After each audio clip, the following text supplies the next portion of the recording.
টি-টোয়েন্টিতে batting তাণ্ডব চালিয়ে century হাঁকিয়েছেন Abhishek Sharma.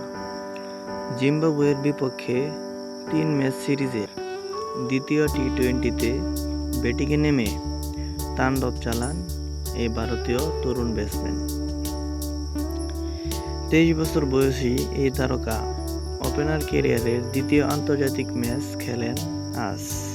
Toss জিতে প্রথমে ব্যাট করার সিদ্ধান্ত নেয় ভারত।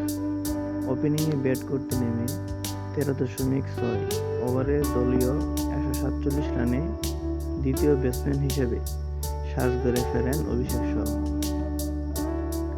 তার আগে ৪৭ বল মোকাবেলা করে ৭টি চার আর ৮টি দৃষ্টিনন্দন ছক্কার সাহায্যে ১০০ রান পূর্ণ করেই সাজঘরে ফেরেন অভিষেক শর্মা।